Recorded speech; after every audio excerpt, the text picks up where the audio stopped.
네, 투자의 핵심 전략 시간입니다. 한국투자증권 이프렌드의 장용혁 팀장입니다. 어서 오세요. 네, 안녕하세요. 네, 외국인의 수급이 거래소에서 급격하게 안 좋아지고 있어요. 1,300억 원의 순매도 나오고 있고 요즘에는 또 선물 시장에서도 순매도가 급격하게 출회가 되고 있잖아요. 이러한 부분 어떻게 봐야 될까요? 요 며칠 전에 우리 시장 얘기하면서 전일 장중 고점 대비해서 선물 물러난 게 뭐 7천 계약입니다, 예. 8천 계약입니다, 뭐 그런 얘기 한번 말씀드린 적이 있었죠.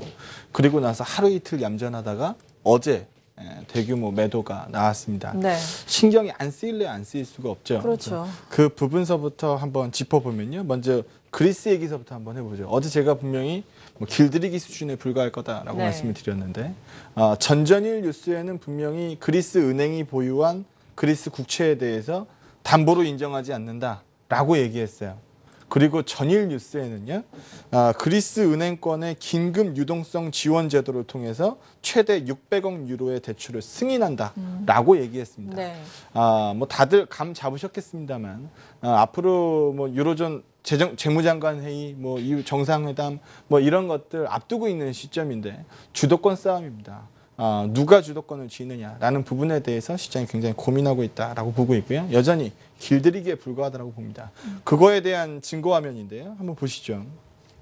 만약에 어제 불리하다라고 판단됐으면 그리스 아테네 증시는 많이 빠졌어야죠. 네. 그런데 어제 보시는 것처럼 밑꼬리가 굉장히 깁니다. 밑꼬리가 굉장히 길고 상당 부분 장중에 상쇄하는 모습을 보였어요. 낙폭을 많이 했다는 말씀이시죠? 그렇죠. 많이 줄였죠. 그리고 그리스 국채 한번 보시게 되면 야 문제 생겼다. 그렇게 되면 국채 수익률은 어떻게 돼야 정상인가요? 뻗어 올라가야죠. 근데 여기도 보시게 되면 어제 국채 수익률 장중 고점 대비해서 엄청난 폭으로 밀렸어요.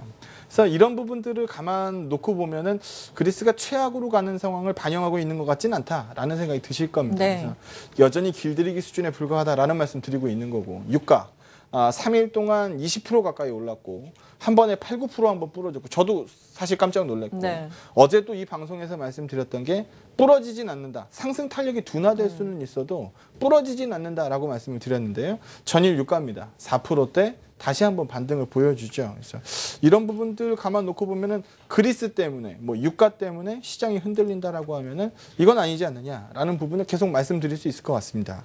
그리고 요거는 제 의견이 아니고요. 이건 신한투자에서 오늘 아침 데일리에 나왔던 부분인데 네. 한번 그 소개를 해보려고 제가 들고 나와봤습니다.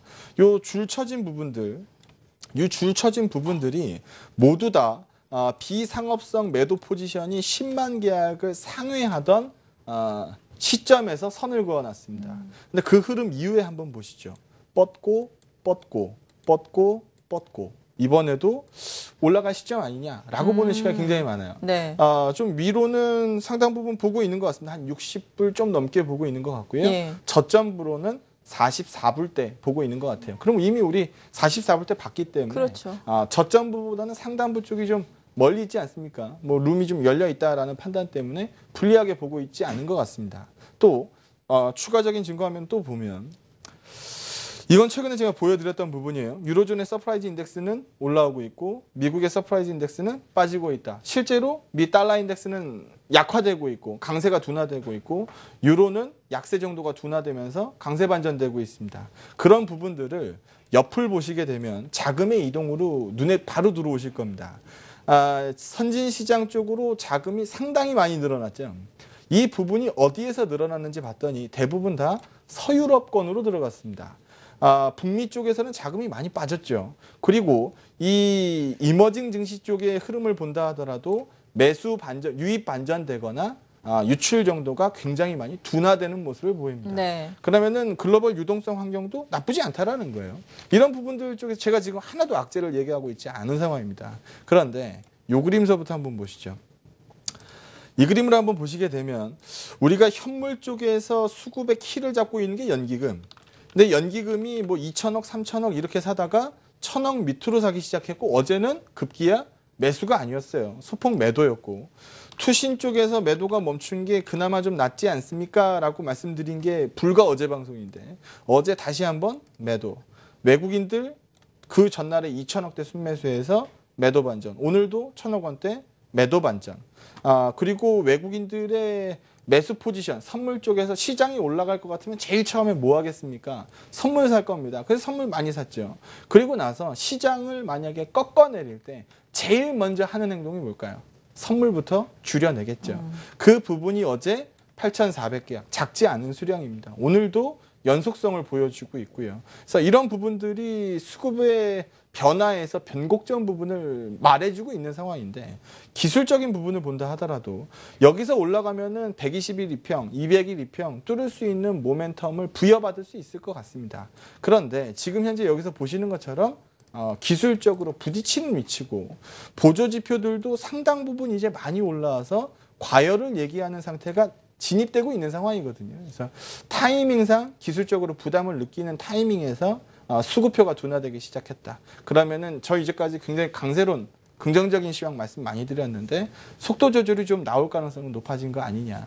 하루 이틀 나오는 건 해프닝으로 이해할 수 있겠습니다만, 이 해프닝이 계속적으로 연장 처리될 때는 시장에서 탄력도 돋아는 다소금 불가피할 수도 있다. 라는 부분으로 말씀드리도록 하겠습니다. 네, 거래소 시장에서는 상승 탄력이 좀 둔화되면 속도 조절이 나올 수 있겠다라고 의견을 좀 바꾸셨고요. 그리고 오늘 또 눈에 띄는 것 중에서 종목 뉴스가 상당히 많습니다. 네. 특히나 현대글로비스 같은 경우에는 또 정몽구 정의선 부자가 지분을 또 매각했다라는 소식이 있었고, 코스닥 시장에서는 셀트리온이 해외 주식회사의 또 M&A 소식에 힘입어서 상당히 큰 폭으로 오르고 있지 않습니까? 이 두 기업들 살펴보면 어떨까요? 오늘은 뭐 사실 아침 시황에서 이 두 종목 집어보면 다 집어보는 거니까, 맞아요. 얘기를 한번 해보도록 하겠습니다. 제가 1월 12일쯤이었던 걸로 제가 기억하는데, 이거 무산된 거 아닙니다. 반드시 다시 진행될 겁니다라고 말씀드렸어요. 그리고 나서 진행이 됐습니다. 근데 반응이 다르죠. 반응이 다른 이유는 이 부분에 있습니다. 과거에 1차 블록딜 시도하고 실패했을 때는 할인율이 무려 10%에 달했는데도 불구하고 매수자가 없었어요. 그러다 보니까 시장에서 우려감이 나온 거죠. 구멍이 났구나. 그러면은 현대글로비스는 굉장히 비싼 주식으로 시장에서 인정을 받고 있었던 상황인 거를 증명한 거니까 급락한 겁니다. 그리고 그 파는 돈으로 뭘 하려고 했을까라고 상상력을 발휘하다 보니까 이게 순환 출자 구조니까 최상단에 서 있는 현대모비스를 사려고 하지 않았겠느냐라는 그렇죠. 예상이 나왔으니까 현대모비스가 급등을 했었던 거죠. 그런데 어제 블록딜 내용 한번 보시게 되면 블록딜 성공했네 이렇게만 보면은 안 돼요. 이거를 좀 내부적으로 들어가서 보셔야 되는데, 어제는 블록딜의 중심에 CT가 있었습니다. CT증권이 있었어요. 이번에 백스톱 계약이라고 부르는데, 만약에 이 블록딜이 실패할 경우에는 자녀 물량을 CT증권이 다 인수하는 조건입니다. 그러니까 블록딜 실패 가능성이 제로예요. 그러네요. 그렇다 보니까 기관들 쪽에서 이번에 매수물이 들어온 겁니다. 그래서 지난번에는 매수자가 없어서 블록딜이 무산됐습니다만, 이번에는 경쟁률이 2.5대 1이 나왔어요. 2.5대 1의 경쟁률이 나올 정도면은 옛날만큼의 할인율을 줄 필요가 없죠. 그러다 보니까 이번에 할인율이 2.7% 할인율로 돌아갔습니다. 그러다 보니까 시장에서 얘기가 많이 나오죠. 글로비스는 오버행 이슈가 해결됐다. 앞으로 올라갈 수 있겠다. 이런 류의 얘기가 많이 나옵니다. 여기까지는 좋은데 쉴드가 좀 가했다라는 판단이에요. 앞으로 2년간, 과거 지금 1차 블록딜 시도 때는 6개월간 자녀 지분에 대한 락업이 걸렸습니다. 내가 이번에 블록딜 돌리고 나면 6개월간 남은 물건은 팔지 않을게 라는 부분이었는데, 이번에는 무려 2년입니다. 2년 동안 남은 물건을 팔지 않을게 라고 얘기를 하고 있습니다. 이 부분이 상당 부분 긍정적으로 반영했다라고 보고 있고요. 그래서 오늘 모비스 주주들 입장에서는 그러면 앞으로 2년간 모비스 쪽으로는 햇빛이 안 들어오겠네. 이런 식으로 해석이 되는 거죠. 그러다 보니까 좀 불리하게 나오고 있습니다만, 해법을 좀 찾아보겠습니다. 이번에 향후 2년간 매각하지 않는다라고 했지 스왑하지 않는다라고 얘기하지 않았습니다. 또 이번에 만들어진 1조 1,500억의 자금 어디다 쓸까요? 뭐 또 땅 보러 다닐까요? 땅 보러 갈 것 같지는 않습니다. 회사 돈으로는 땅을 볼 수 있어도 주주 오너 돈으로는 절대 땅 보실 분들 아니죠. 그렇게 되면은 그 돈을 향후에 어디다 쓸 거냐라는 부분을 생각해 본다라고 하면 결국은 모비스입니다. 오늘은 빗나가서 거래되고 있습니다만 쫓아가서 매도해야 될 이유를 전혀 찾지 못하겠습니다. 그런 부분들 긍정적으로 보도록 하겠습니다. 글로비스 얘기를 좀 하면서 예. 조금 추가적으로 설명을 드릴 부분이 있는데요. 어떤 부분이요? 일감 몰아주기 규제에서 벗어났다라는 얘기가 굉장히 많잖아요. 그 부분의 파워가 어느 정도 되는지 제가 예. 실제로 계산을 한번 해봤습니다. 작년에 영업이익이요 6,446억입니다. 그러면 여기에서요 거래 비율이 55%니까 현대차 그룹과의 거래 비율이 55%니까 여기에서 30% 빼줍니다. 여기에서 30% 빼주고 거기에다가 주식 보유 비율 이번에 네. 블럭딜을 성공하지 못했으면 43.39% 거기에다가 증여세 비율 증여세액 50% 곱하면요. 이번 작년 실적만 가지고 글로비스가 물어야 되는 일감 몰아주기 규제 부분의 그 증여세가요. 무려 322억입니다. 이걸 탈피한 거고 이게 끝이 아니에요. 주식 가치 상승에 대한 증여세, 영업이익에 대한 배당소득 분리과세, 수혜기업에 대한 법인세 추가과세 이런 부분들까지 다 감안하면 상당 부분 부담입니다.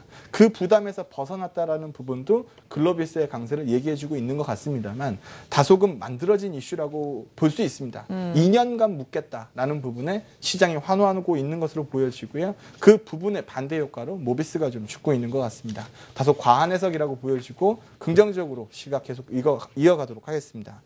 또 하나는 셀트리온이에요. 네, 셀트리온은 간략하게 들어볼까요? 네, 셀트리온 같은 경우에는 쉽게 말씀드리면 지난 10월에 2억 달러, 우리나라 돈으로 2천억이죠. 예. 호스피라한테 전환사채를 발행하면서 램시마의 북미 지역 독점 판매권을 넘겨줬습니다.